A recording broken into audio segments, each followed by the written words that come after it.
Assalamualaikum warahmatullahi wabarakatuh. Saya Tasya Arlina Putri dengan NIM 22003220 dari Departemen Pendidikan Luar Biasa. Di sini saya akan menjelaskan tentang implikasi asas-asas pendidikan sepanjang hayat. Yang pertama yaitu tentang pengertian pendidikan. Pengertian pendidikan secara etimologis. Secara etimologi, kata pendidikan dalam bahasa Inggris disebut dengan education. Dalam bahasa Latin, pendidikan disebut dengan educatum, yang tersusun dari dua kata yaitu e dan duco.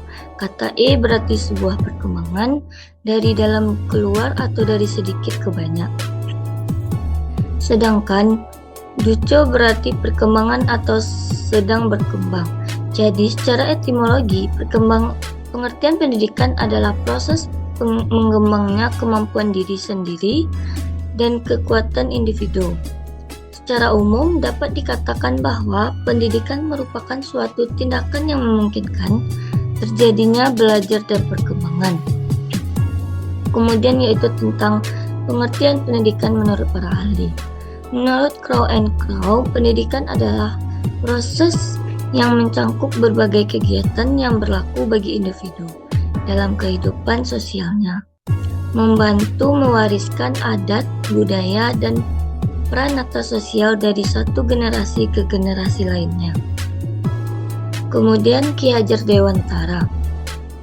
Pendidikan adalah upaya mengarahkan semua kekuatan alam yang ada pada masa kanak-kanak sebagai individu, manusia, dan anggota masyarakat untuk mencapai kesempurnaan hidup.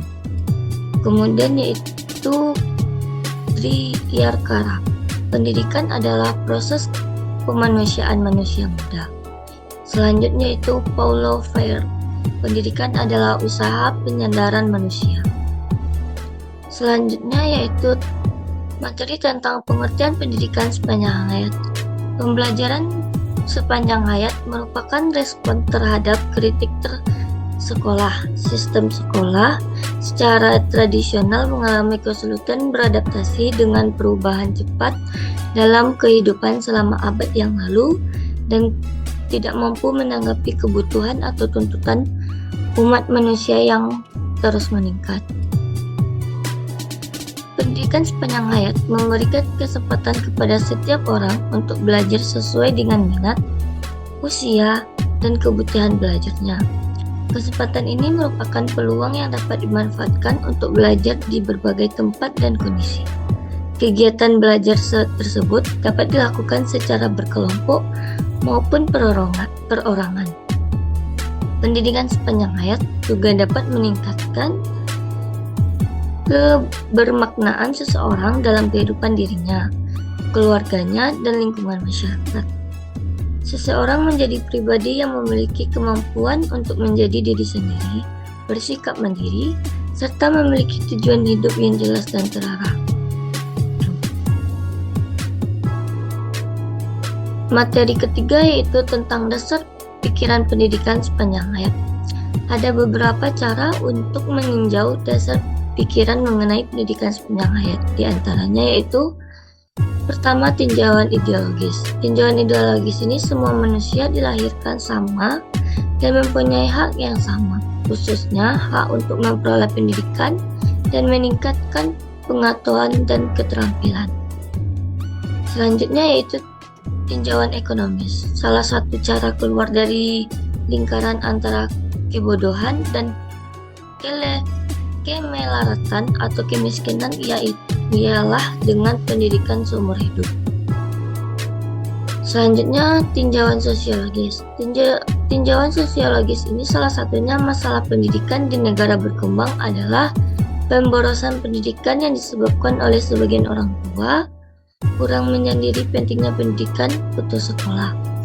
Maka dewasa ini tugas pendidikan formal yang utama adalah bagaimana mengajarkan cara belajar, menanamkan motivasi yang kuat kepada anak untuk belajar sepanjang hayat, memberikan keterampilan kepada anak untuk secara lincah menyesuaikan diri kepada lingkungan masyarakat dengan cepatnya berubah-ubah. Materi selanjutnya yaitu tentang ciri manusia yang menjadi pelajar sepanjang hayat. Ada beberapa ciri-ciri manusia yang menjadi pelajar sepanjang hayat, yaitu sadarilah bahwa dia harus belajar sepanjang hidup atau hayat. Percayalah bahwa mempelajari hal baru adalah cara yang logis untuk menyelesaikan masalah. Kemudian sangat termotivasi untuk belajar di sebuah tingkatan. Percaya bahwa tantangan dalam hidup adalah kesempatan untuk belajar hal baru. Memiliki sifat kepercayaan diri atau optimisme yang tinggi.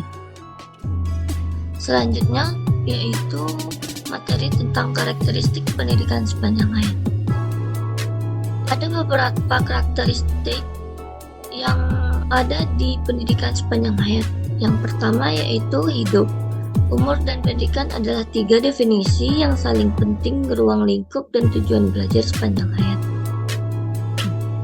Yang kemudian yaitu pendidikan tidak berakhir ketika tahun ajaran berakhir, tetapi berakhir sebuah proses yang menanamkan waktu seumur hidup. Kemudian yaitu yang ketiga, pendidikan sepanjang hayat tidak diartikan sebagai pendidikan orang dewasa, tetapi mencangkup dan menggabungkan semua jenjang pendidikan, baik sekolah dasar, sekolah menengah, dan lain-lainnya. Materi selanjutnya yaitu tentang tujuan pendidikan sepanjang hayat. Ada beberapa tujuan pendidikan sepanjang hayat, yaitu mengembangkan potensi kepribadian manusia sesuai dengan kodrat dan hakikatnya, yakni sebuah aspek pembawaannya seoptimal mungkin. Yang kedua yaitu mengembangkan proses pertumbuhan dan perkembangan kepribadian manusia bersifat hidup dan dinamis, maka pendidikan wajar berlangsung selama manusia hidup. Yang ketiga yaitu menciptakan belajar untuk hidup, learning to be, dan membentuk masyarakat belajar, learning society. Selanjutnya yaitu mampu mengembangkan potensi, pengetahuan, dan keterampilan yang dimilikinya. Nah, di sini ada 4 pilar pendidikan UNESCO mengembangkan pendidikan sepanjang hayat. Yang pertama yaitu learning to know. Pendidikan pada hakikatnya merupakan usaha untuk mencari agar mengetahui informasi yang dibutuhkan dan berguna bagi kehidupan. Kemudian learning to do, yaitu pendidikan juga merupakan proses pembelajaran untuk bisa melakukan sesuatu, atau learning to do. Proses belajar menghasilkan perubahan dalam ranah kognitif, peningkatan kompetensi secara pemilihan dan penerimaan secara sadar terhadap nilai, sikap, penghargaan, perasaan, serta kemampuan untuk berbuat atau merespon stimulus. Selanjutnya yaitu learning to be. Learning to be yaitu penguasaan pengetahuan dan keterampilan merupakan bagian dari proses menjadi diri sendiri. Hal ini erat sekali kaitannya dengan bakat, minat, perkembangan fisik, kejiwaan, tipologi pribadi, anak, serta kondisi lingkungannya. Yang terakhir yaitu learning to live together, yaitu adalah belajar memahami dan menghargai orang lain, sejarah mereka, dan nilai-nilai agamanya. Terjadi proses learning to live together atau belajar untuk menjalani kehidupan bersama.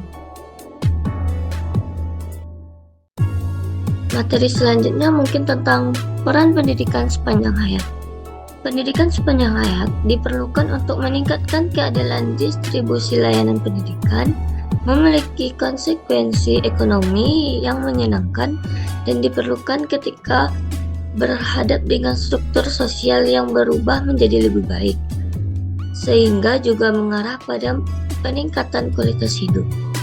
Gagasan dasarnya adalah bahwa pendidikan secara formal memahami sebagai suatu proses yang berkeseimbangan dalam kehidupan individu, mulai dari anak-anak hingga orang dewasa.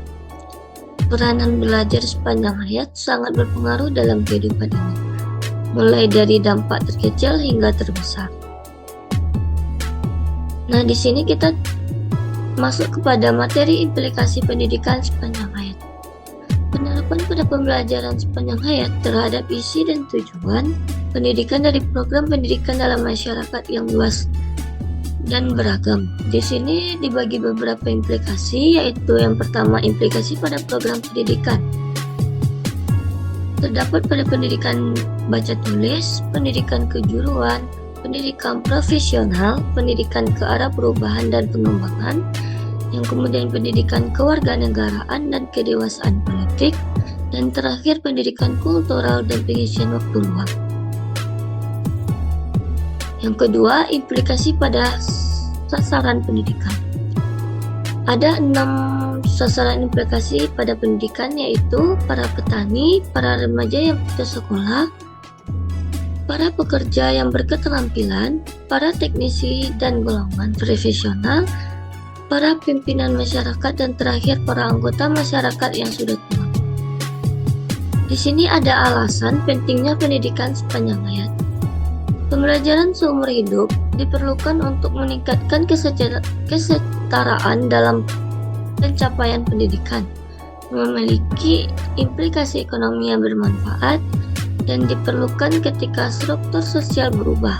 5 alasan pentingnya pendidikan sepanjang hayat, yaitu alasan keadilan, ekonomi, faktor sosial, perkembangan iptek, dan alasan sifat pekerjaan.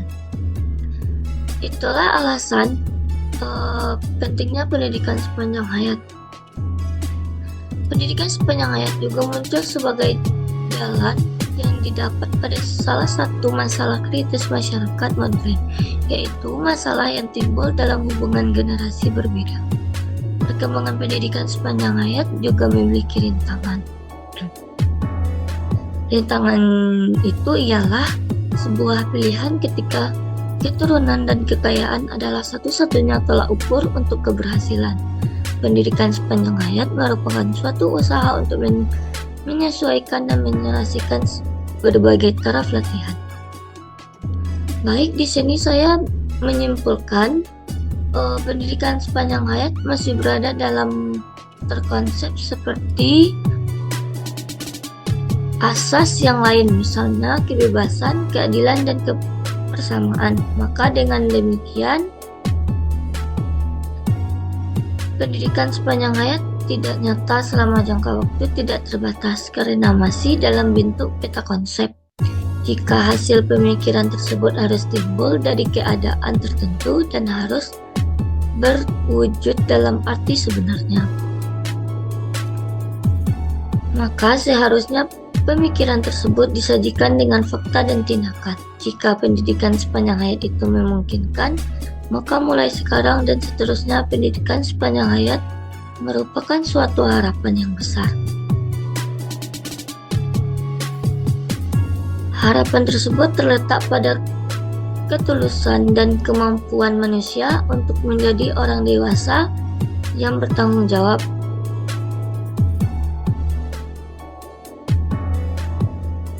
atas pemikirannya dan perasaannya. Mungkin pada kesimpulan cukup sekian dari saya. Jika ada kekurangan, saya mohon maaf. Saya ucapkan terima kasih. Assalamualaikum warahmatullahi wabarakatuh.